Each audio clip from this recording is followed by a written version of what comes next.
En direct du Forum des associations où toutes les associations sont représentées, vous le savez. On a Montluçon Patrimoine qui est ici, inventorié, protégé, conservé, promouvoir. C'est le but de l'association.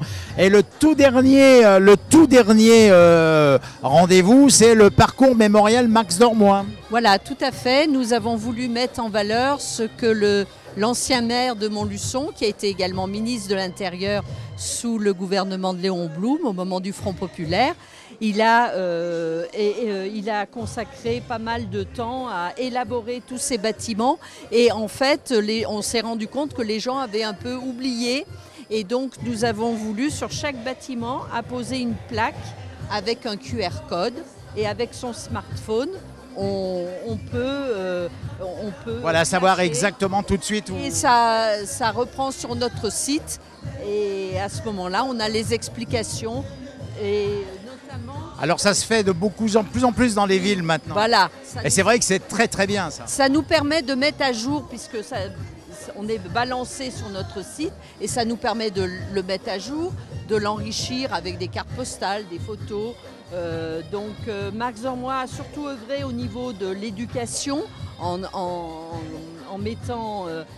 ouvrant des groupes scolaires, également sur le jardin Wilson, sur le pont du Châtelet, le vieux château. Tous les grands bâtiments en fait, c'est ça.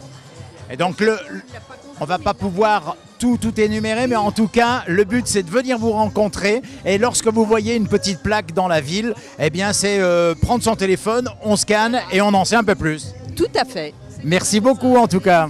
Voilà, toujours en direct donc de la foire de Montluçon où nous avons le forum. Et j'ai aperçu monsieur le maire qui est là-bas. Tiens, viens avec moi, on va à la rencontre de monsieur le maire qui organise ce forum des associations au sein de la foire de Montluçon. Je peux vous prendre 2 minutes, monsieur le maire. Voilà, comment allez-vous depuis hier? Ça va bien, merci. Alors vous devez être heureux de ce succès du Forum des associations. Ça fait déjà quelques années qu'il est organisé au sein de la foire de Montluçon et il y a de plus en plus de monde. C'est la 3e année, effectivement, et notre objectif, c'était le mélange des publics, si je puis dire, c'est-à-dire que les gens qui viennent à la foire pour visiter ou rencontrer des professionnels puissent aussi en profiter pour venir sur ce forum, découvrir le monde associatif, la variété des activités qui est proposée, et puis pourquoi pas adhérer, devenir bénévole, bénéficier des prestations et des services des différentes associations. À Montluçon et dans sa région, parce qu'il y a des associations également qui sont tout proches de Montluçon, du bassin montluçonnais je crois. Hein. Oui, de toute façon, la vocation du Forum des associations en particulier et de la Forexpo au sens le plus large, c'est pas d'accueillir que des activités ou des entités qui sont montluçonnaises. Heureusement qu'on s'élargit un peu. Enfin, la grande majorité ont leur siège à Montluçon. Et vous êtes très riche en associations, que ce soit culturelles, sportives. Vous savez exactement le nombre d'associations qui participent à ce forum? Alors, le nombre d'associations, c'est 124 sur les 411 qui sont référencés à Montluçon. 411 associations. Oui, 411. 141 de sport et puis 70 à peu près en termes de culture et à peu près 80 autour de la solidarité et de la santé.